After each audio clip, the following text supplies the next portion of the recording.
지난 영상에서는 절대 우위와 비교 우위 개념을 소개했습니다. 두 개념은 한 국가가 특화해야 할 것과 다른 나라들과 교환 무역해야 할 것은 무엇인지를 이해하는 데 필수적입니다. 우리는 미국이 사과 생산에서 비교 우위에 있다고 판단했습니다. 왜냐하면 포기하는 스마트폰으로 환산한 사과의 기회비용이 남한보다 미국이 낮기 때문입니다. 반면 남한은 스마트폰 생산에서 비교 우위가 있다고 확정했습니다. 왜냐하면 남한은 생산하는 스마트폰마다 포기해야 할 사과가 적기 때문입니다. 이번 비디오에서는 이 개념에 관한 이야기를 확장하겠습니다. 특화와 교환 무역이 어떻게 특화와 교환에 동참하는 국가들의 상호 편익이 될 수 있는지를 다룹니다. 지난번 영상 말미에는 생산 가능 곡선에 두 개의 점을 표시하고 그곳이 가리키는 재화와 수량을 비교 우위의 원칙에 따라 각국이 생산해야 한다고 했습니다. 미국은 사과 생산에서 비교 우위가 있어서 사과 생산의 모든 자원을 배정하고 생산 가능 곡선을 따라 여기 아래 붉은 점이 가리키는 재화와 수량을 생산함으로써 이득을 얻을 수 있습니다. 미국은 사과를 39개 생산하지만 스마트폰은 0개를 생산할 것입니다. 반면에 남한은 스마트폰 생산에 있어 비교 우위를 가지고 있어서 여기 생산 가능 곡선의 점이 가리키는 재화와 수량을 생산하기 위해 모든 자원을 12개의 스마트폰에 배정하고 그 어떤 자원도 사과에 배정하지 않을 겁니다. 물론 이런 상황의 문제는 남한 사람은 기술은 풍부하지만 식품은 없고 미국인은 식품은 많지만 첨단 기술이 없다는 것입니다. 이 문제에 대한 해결책은 놀랄 것도 없이 무역에 있습니다. 한 나라가 무역에 특화해야 한다는 생각은 국제 경제학의 기본입니다. 그 아이디어는 다음과 같이 표현될 수 있습니다. 한 국가가 다른 나라에 비해 비교 우위가 있는 재화를 생산하고 상대국이 비교 우위가 있는 재화를 상대국과 교환 무역하면 무역 없이 가능한 것 이상으로 양국의 총 잠재적 소비를 증가시킬 수 있습니다. 즉, 양국은 국내에서 생산하지 않는 재화를 얻기 위해 상호 무역하면 이득을 볼 수 있습니다. 이러한 무역의 이점을 생산 가능 곡선에서 어떻게 설명할 수 있습니까? 그 내용은 이어서 논의할 예정입니다. 양국이 무역에서 이득을 보려면 국내에서 생산하지 않는 재화를 국내에서 생산할 때 드는 비용보다 낮은 기회비용으로 획득할 수 있어야 합니다. 다시 말해, 사과 생산에 특화된 미국의 경우 3개 미만의 사과로 스마트폰을 구할 수 있어야 합니다. 만약 미국이 스마트폰 한 대당 가격으로 사과 3개 이하를 남한에 팔아 남한 스마트폰과 교환할 수 있다면 미국은 교환 무역으로 이득을 보게 됩니다. 마찬가지로 남한이 국내 스마트폰 0.5대보다 낮은 가격에 미국산 사과를 구할 수 있다면 남한도 교환 무역으로 이득을 볼 겁니다. 따라서 여기서 요령은 사과와 스마트폰 사이에서 양국의 편익이 되는 소위 환율을 결정하는 것입니다.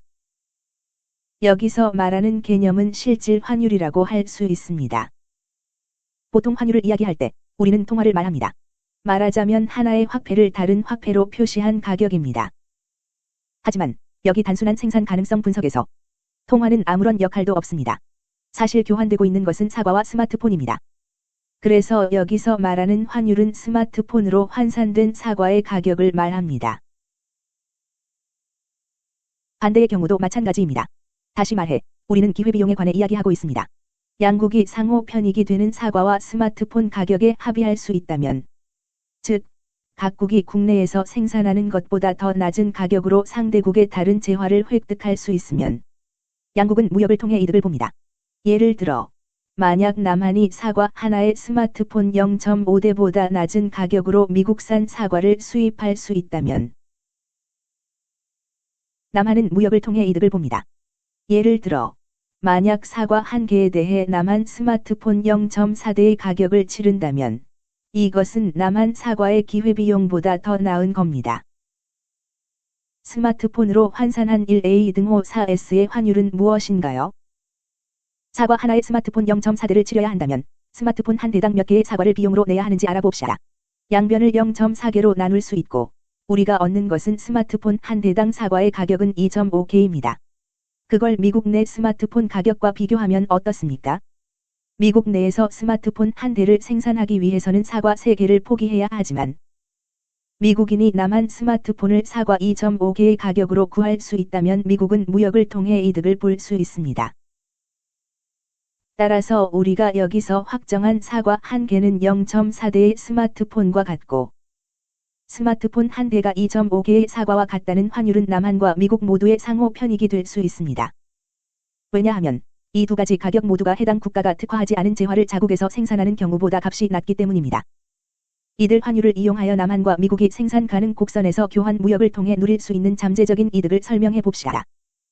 자, 현재 남한은 국내에서 스마트폰 12개를 생산하기로 했지만 사과는 공개 생산합니다.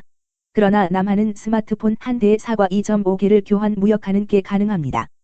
반면 스마트폰 생산을 접은 경우 스마트폰 한 대에 사과 2개만을 얻게 되므로 남한이 스마트폰 12대든 사과 20개든 선택적으로 생산하는 게 아니라 남한산 스마트폰 전체 12개에 대해 12 곱하기 환율 2.5의 가격으로 교환 무역할 수 있습니다.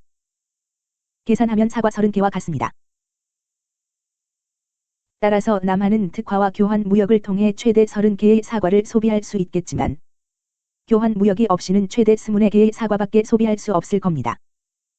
남한은 이제 스마트폰 한 대당 미국산 사과 2.5개를 교환 무역할 수 있게 되었는데 이는 교환 무역 없이 달성할 수 있었던 잠재적 산출량보다 더 나은 것입니다. 따라서 남한의 생산 가능 곡선은 기본적으로 붉은 점선까지 외향 이동합니다. 미국의 경우는 어떻습니까? 미국은 국내에서 생산할 39개 사과를 사과당 0.4대의 스마트폰 환율로 교환할 수 있으므로 미국 내에서 스마트폰을 생산했을 경우 얻게 되는 0.33개보다 유리합니다. 따라서 미국은 40개의 사과를 생산해 그걸 스마트폰 0.4대의 환율로 교환할 수 있습니다. 이제 미국은 40개의 사과를 생산할 수 있고 이 모든 사과를 16개의 스마트폰과 교환할 수 있습니다. 미국의 생산 가능 곡선은 특화와 교환 무역 덕분에 확실히 외향 이동했습니다.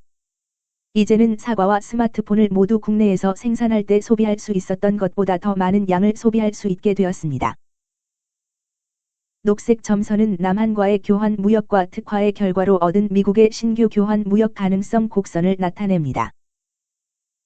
결국 우리가 교환 무역을 통해 얻는 것은 남한과 미국 모두의 생산 가능성 증가입니다.